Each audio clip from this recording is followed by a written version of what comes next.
आमदनी अठन्नी, खर्चा रुपया, हम कर्ज लेकर घी पिलाएंगे, तुम वोट दे दो भैया। ये मामला अब सुप्रीम कोर्ट पहुंच चुका है और चीफ जस्टिस डीवाई चंद्रचूड़ की बेंच इस पर नोटिस भी जारी कर चुकी है। सवाल यह है कि क्या चुनाव से पहले फ्री की घोषणाओं पर चीफ जस्टिस चलाएंगे हथौड़ा?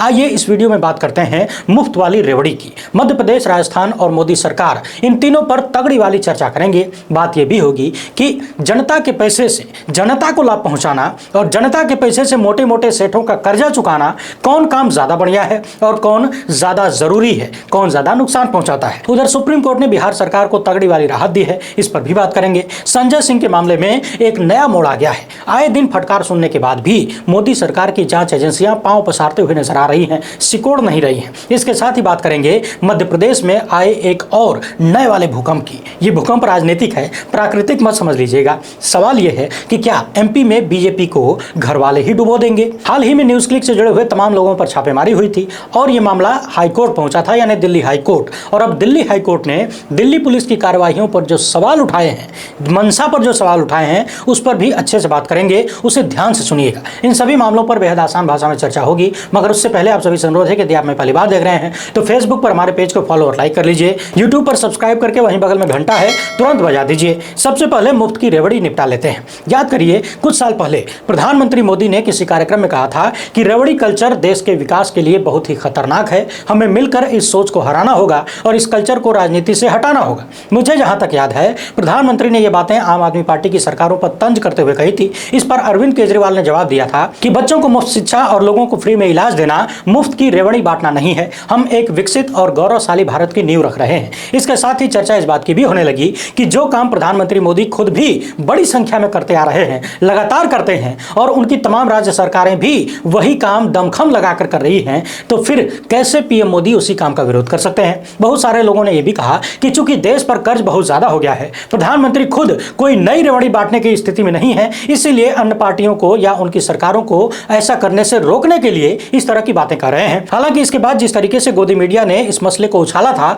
और जनता को मुफ्त में दी जा रही सुविधाओं को मुफ्तखोरी तथा फ्री कहकर टारगेट किया गया, यह सब कुछ और ज्यादा संदेहास्पद था कि यह सब क्यों हो रहा है। आज सुप्रीम कोर्ट में क्या हुआ, पहले यह जान लेते हैं, इसके बाद इस मसले पर कुछ और रोचक बातें बताएंगे। दरअसल आज सुप्रीम कोर्ट में चीफ जस्टिस की पीठ के सामने मुख्यमंत्रियों द्वारा इलेक्शन में फ्री बीज की घोषणा को चुनौती देने वाली याचिका पर सुनवाई हो रही थी। सुनवाई के बाद सुप्रीम कोर्ट के चीफ जस्टिस डीवाई चंद्रचूड़ की अगुवाई वाली पीठ ने मध्य प्रदेश, राजस्थान और केंद्र सरकार यानी मोदी सरकार और भारत के चुनाव आयोग को नोटिस जारी किया और 4 सप्ताह के बाद जवाब मांगा। इसके साथ ही मामले की सुनवाई अगले 4 सप्ताह के बाद होगी। यानी कि चुनाव से पहले अलग अलग राज्य सरकारें, उनके मुख्यमंत्री जिस तरीके से जनता को सब कुछ फ्री देने का वादा करते हैं, इसे लेकर सुप्रीम कोर्ट में जो याचिका दायर की गई थी उस पर चीफ जस्टिस ने 4 सप्ताह के भीतर जवाब मांगा है। यहां एक बात और जान लीजिए, जनवरी 2022 में बीजेपी नेता अश्विनी उपाध्याय ने फ्री बीज के खिलाफ एक जनहित याचिका सुप्रीम कोर्ट में दायर की थी और चुनाव से पहले राजनीतिक पार्टियों द्वारा मतदाताओं को फ्री बीज यानी मुफ्त उपहार के वादों पर रोक लगाने की अपील की थी। इसके साथ ही यह भी कहा था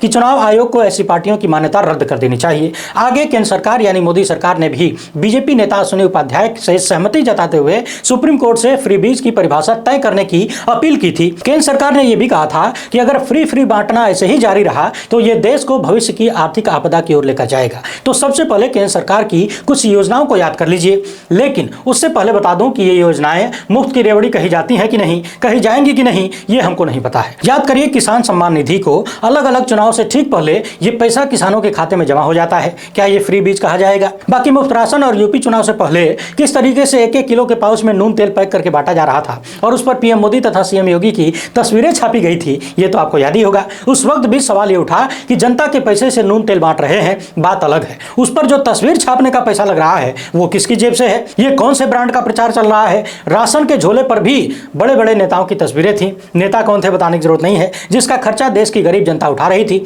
मगर सवाल यह है कि यह खर्चा क्यों और जनता का पैसा नेताओं का प्रचार करने में क्यों लगाया जाए? मगर इस मामले में ऐसा लग रहा है कि केंद्र सरकार अपने भीतर न झांकते हुए केवल विरोधियों की सरकारों की तरफ ही देख रही है। अब हाल फिलहाल में जिन 2 प्रमुख राज्यों में चुनाव होने वाले हैं और जहां पर आए दिन बड़ी बड़ी घोषणाएं हो रही हैं, उनकी चर्चा कर लेते हैं। इस मामले में याचिकाकर्ता भट्टू लाल जैन ने कहा कि राजस्थान और मध्य प्रदेश की वित्तीय स्थिति यानी माली हालत बहुत खराब है, जो कि भारतीय रिजर्व बैंक यानी आरबीआई की रिपोर्ट से पता चलता है। फिर भी इन राज्यों के मुख्यमंत्रियों ने इस साल के अंत में होने वाले विधानसभा चुनाव से कुछ महीने पहले नगद लाभ देने की घोषणा की। आगे उन्होंने ये भी कहा कि मध्य प्रदेश राज्य की स्थिति इतनी खराब है कि राज्य द्वारा लोन लेने के लिए सार्वजनिक संपत्तियों को गिरवी रखा गया है। यानी कि मध्य प्रदेश की आर्थिक स्थिति इतनी खराब है कि जो सरकारी संपत्तियां हैं सरकार के पास, उन्हें गिरवी रखकर मध्य प्रदेश की सरकार लोन ले रही है और चुनाव से पहले कर्ज लेकर जनता को घी पिलाने का वादा कर रही है और पिला भी रही है। इस पर चीफ जस्टिस ने याचिकाकर्ता के वकील से पूछा कि चुनाव से पहले सभी प्रकार के वादे किए जाते हैं, क्या उन्हें नियंत्रित कर सकते हैं? तो वकील ने कहा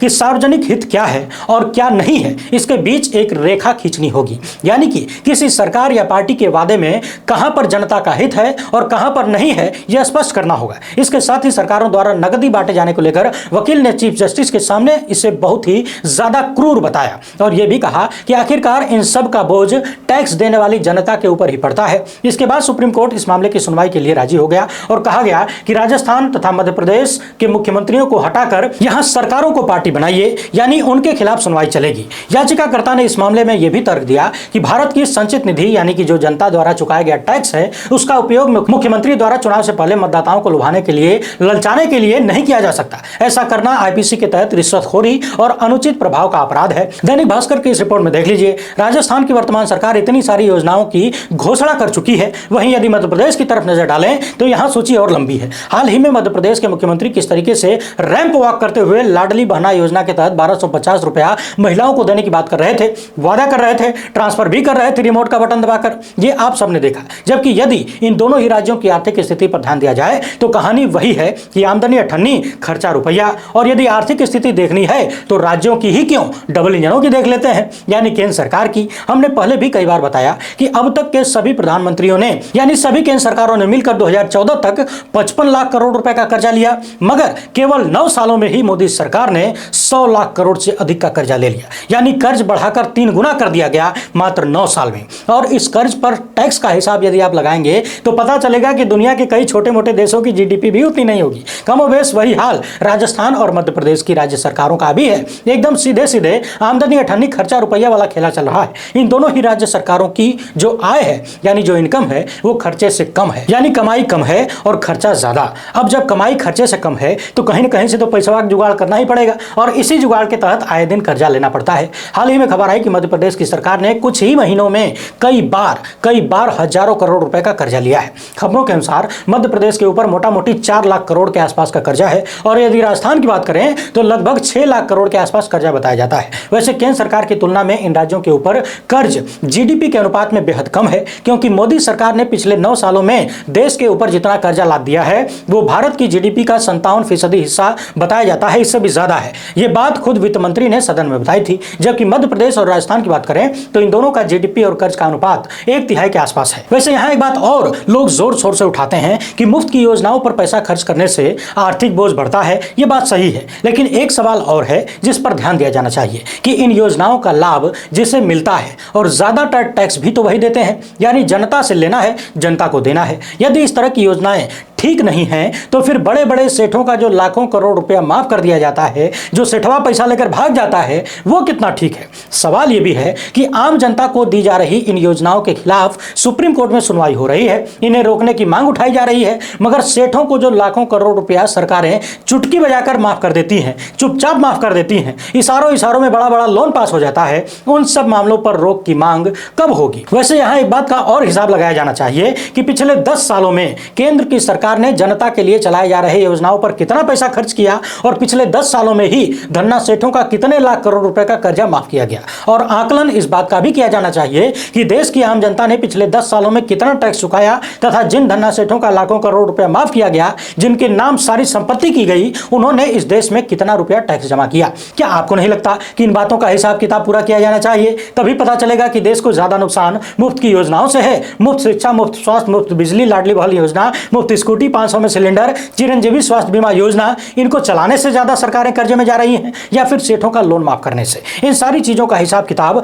लगाया जाना चाहिए कि किस पर कितना रुपया खर्चा हो रहा है और उससे देश को क्या मिल रहा है। इस वक्त पूरे देश में केंद्र सरकार की जांच एजेंसी ईडी सबसे ज्यादा चर्चा में है और यह भी बताया जा रहा है कि 2024 के लोकसभा चुनाव से पहले तक ये और भी ज्यादा चर्चा में बनी रहेगी, क्योंकि शायद यही आखिरी हथियार बचा है सत्ता के पास। पिछले कुछ ही महीनों में आपने देखा कि अलग अलग राजनीतिक पार्टियों के नेताओं पर ईडी ने जमकर कार्रवाई की और ज्यादातर मामलों में ईडी को अदालतों से भयंकर फटकार का सामना भी करना पड़ा।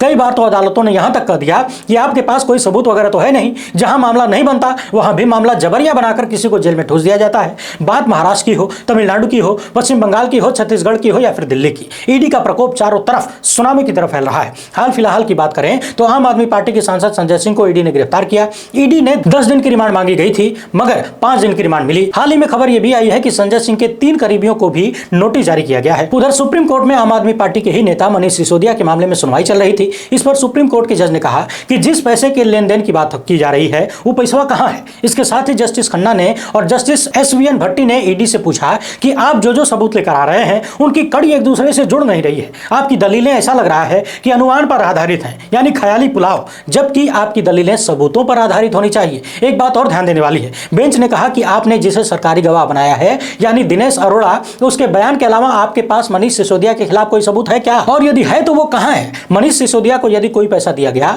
कोई पैसा मिला, तो वो पैसा किसने दिया, ये पैसा उन तक कैसे पहुंचा। पैसा देने वाला तो बहुत सारे लोग हो सकते हैं, जरूरी तो नहीं कि पैसा शराब वाले मामले से ही जुड़ा हुआ हो। अब जरा महाराष्ट्र के संजय राउत और अन्य नेताओं के मामले को याद कर लीजिए। वहां भी कोर्ट ने कहा था कि इन लोगों पर तो कोई मामला ही नहीं बनता, यानी कि जिससे मन में आया उस पर कोई भी मनमाना मामला बनाकर जेल में ठूस दिया गया। और जब कोर्ट में सबूत देने की बात आती है तो मोदी सरकार की एजेंसियां नीलबटा सन्नाटा हो जाती हैं। बाकी पिछले कई सालों से ईडी ने जितने भी कार्रवाइयां की हैं उसका 95% विपक्ष के नेताओं पर हुआ है। ये डाटा हमने पहले भी आपको बताया है। और विपक्षी नेताओं को टारगेट क्यों किया जाता है ये आपको पता है? नहीं पता है तो एक उदाहरण देख लीजिए। प्रधानमंत्री ने मध्य प्रदेश में भाषण देते हुए एनसीपी पर 70,000 करोड़ के घोटाले का आरोप लगाया था और जिस अजीत पवार तथा अन्य नेताओं पर जांच की तलवार लटक रही थी, 4 दिन बाद ही, इस भाषण के 4 दिन बाद ही उन्हें अपनी सरकार में यानी महाराष्ट्र की सरकार में शामिल कर लिया जाता है, उप मुख्यमंत्री और वित्त मंत्री बना दिया जाता है। और कुछ ही दिन बाद पता चलता है कि अजीत पवार और उनकी पत्नी का नाम जांच वाली लिस्ट से बाहर हो गया है। वॉशिंग मशीन काम कर जाती है। बाकी इस तरह के तमाम उदाहरण है, कितना बताया जाए। यहाँ एक बात और समझने वाली है, चर्चा इस बात की भी है कि जितने भी विपक्षी नेताओं को टारगेट किया जा रहा है उनमें से ज्यादातर अब डरने वाले नहीं हैं। और डरना तो बहुत दूर की बात है, ईडी द्वारा गिरफ्तार किए जाने के बाद नेता जिस तरीके से दहाड़ रहे हैं उसे सुनकर शायद दिल्ली दरबार और ज्यादा टेंशन में आ जाएगा। हाल ही में गिरफ्तारी के बाद संजय सिंह से जब पत्रकारों ने बातचीत करने की कोशिश की, सवाल किए, तो संजय सिंह ने तेज आवाज में बोला कि मोदी जी अडानी के नौकर हैं और हम अडानी के नौकर से नहीं डरते हैं। मोदी जी चुनाव हारने जा रहे हैं इसीलिए सब कुछ करवा रहे हैं। हालांकि ये बात पूरी तरह से नहीं कही जा सकती कि विपक्ष के सारे नेता नहीं डर रहे हैं। अजीत पवार को ही याद कर लीजिए, हाल ही में चाचा से बगावत कर गए, मगर इनके मामले में भी समझने वाली बात यह है कि ये बगावत लोकसभा चुनाव तक रहेगी या सिर्फ जेल जाने से बचने के लिए अजीत पवार ने चाचा के से अलग होने का खेल रच लिया है, ये तो वक्त ही बताएगा। और यदि खेल ऐसा है तो ये मोदी सरकार के लिए किसी भयानक सपने से कम नहीं होगा। हाल ही में आपने देखा कि न्यूज क्लिक की वेबसाइट से जुड़े हुए तमाम पत्रकारों और कर्मचारियों से दिल्ली पुलिस की स्पेशल सेल ने पूछताछ की तथा न्यूज क्लिक के फाउंडर की गिरफ्तारी का मामला दिल्ली हाईकोर्ट तक पहुंच गया। इस मामले में दिल्ली हाईकोर्ट ने दिल्ली पुलिस से नोटिस जारी करते हुए जवाब मांगा है। सुनवाई के दौरान कपिल सिब्बल ने कोर्ट से कहा कि दिल्ली पुलिस की यह कार्रवाई अवैध है और दिल्ली हाईकोर्ट के नियमों का उल्लंघन है, क्योंकि जिन लोगों को गिरफ्तार किया गया उन्हें गिरफ्तारी का कोई आधार नहीं बताया गया। यहां कपिल सिब्बल ने यह भी कहा कि न्यूज क्लिक के फाउंडर प्रबीर पुरकाश के वकील को यानी कपिल सिब्बल को इनका पक्ष जाने बिना ही रिमांड का आदेश दे दिया गया। यहां कपिल सिब्बल ने एक और बेहद गंभीर आरोप लगाया है, यह भी सुन लीजिए। उन्होंने कहा है कि यह जानते हुए भी कि मैं इनका वकील हूं, मुझे सूचना नहीं दी जाती है तथा सरकारी वकील को सारी सूचनाएं समय पर उपलब्ध कराई जाती हैं। आगे दिल्ली हाईकोर्ट ने जो कहा है उसे ध्यान से सुनिए। जज का यह कहना था कि जो रिमांड ऑर्डर है उसमें कहीं कुछ गायब नजर आ रहा है। एक तो 6 बजे का समय, उस पर आपने बचावकर्ता के वकील को नहीं सुना। इसके अलावा जो रिमांड की एप्लीकेशन थी उसमें गिरफ्तार करने का आधार भी आपने नहीं बताया है। आज ही सुप्रीम कोर्ट ने जो आदेश दिया है इस तरह के मामलों में यह उसी का उल्लंघन नजर आता है। यानी कि यहां भी कोर्ट पुलिस की कार्रवाइयों को लेकर सवाल उठा रहा है। ये सारी चीजें कहीं ना कहीं सरकार और सरकारी तंत्र की मंशा पर सवालिया निशान खड़े करती है। आगे न्यूज क्लिक के मामले में सोमवार को सुनवाई होगी, देखना यह है कि दिल्ली पुलिस क्या जवाब देती है। उधर सुप्रीम कोर्ट में बिहार सरकार द्वारा जातीय गणना के आंकड़ों पर रोक लगाने के लिए याचिका दायर की गई थी, मगर सुप्रीम कोर्ट ने डेटा रिलीज करने पर रोक लगाने से इनकार कर दिया। यानी कि भारत में चुनावी मुद्दों की जो बड़ी सुनामी नीतीश कुमार लेकर आए हैं उस पर सुप्रीम कोर्ट की मुहर लग गई है और सुप्रीम कोर्ट ने कह दिया है कि हम किसी सरकार को फैसला लेने से रोक नहीं सकते। यहाँ एक बात और ध्यान देने वाली है, अभी तो बिहार सरकार ने केवल और केवल जातियों की आबादी यानी उनकी संख्या के बारे में बताया है, अभी उनकी स्थितियों के बारे में आर्थिक और सामाजिक तथा अन्य मामलों का आंकड़ा जारी करना बाकी है। जब ये सारी चीजें सामने आएंगी तो राजनीति का माहौल और भी ज्यादा करवट लेगा। हालांकि बीजेपी के लिए मध्य प्रदेश में आए दिन नया संकट सामने आता रहा है और फिर से आ गया है। टिकट बंटवारे को लेकर घमासान बढ़ता ही जा रहा है। विद्रोह इस कदर नजर आ रहा है कि इंदौर में भाजपा और जबरेश्वर सेना के कार्यकर्ताओं ने बीजेपी कार्यालय को ही घेर लिया। ये लोग देपालपुर विधानसभा से मनोज पटेल को टिकट देने का विरोध कर रहे हैं। इनकी मांग है कि स्थानीय नेता को प्रत्याशी बनाया जाए और ये लोग यानी इसमें से ज्यादातर राजेंद्र चौधरी के समर्थक थे। नाराजगी इतनी ज्यादा थी कि तख्तियां लेकर ये लोग भाजपा के कार्यालय के भीतर घुस गए। खबरों के अनुसार ताला लेकर भी पहुंचे थे। वहीं बीजेपी के कार्यकर्ता मध्य प्रदेश में एक नारा भी देने लगे हैं कि बाहरी हटाओ स्थानीय लाओ, यानी पैरासूट कैंडिडेट्स का विरोध हो रहा है। एक तो बीजेपी के भीतर से इतनी सरफटोल नजर आ रही है, दूसरे मध्य प्रदेश में ही 70,000 से अधिक बिजली कर्मी हड़ताल पर चले गए हैं और वो भी अनिश्चितकालीन हड़ताल पर। ये लोग पेंशन, ट्रांसफर, इंश्योरेंस समेत 8 मांगों को लेकर ड्यूटी पर न जाने का फैसला कर चुके हैं, जो कि आम आदमी के लिए परेशानी का कारण तो बनेगा ही। इसके साथ ही विधानसभा चुनाव से ठीक पहले इतनी बड़ी संख्या में कर्मचारियों का विरोध बहुत सारे नुकसान दे सकता है भारतीय जनता पार्टी को। यानी कुल मिलाकर मध्य प्रदेश में बीजेपी के संकट कम होने की बजाय आए दिन बढ़ते ही जा रहे हैं और हर दिन नया नया संकट आ रहा है। वीडियो पसंद आई हो तो चैनल को तुरंत सब्सक्राइब कर लीजिए। फेसबुक पर हैं तो फॉलो कर लीजिए। लाइक और शेयर करना आपकी जिम्मेदारी है, आप जिम्मेदार लोग हैं। हमसे जुड़ने के लिए बहुत बहुत धन्यवाद। जय हिंद।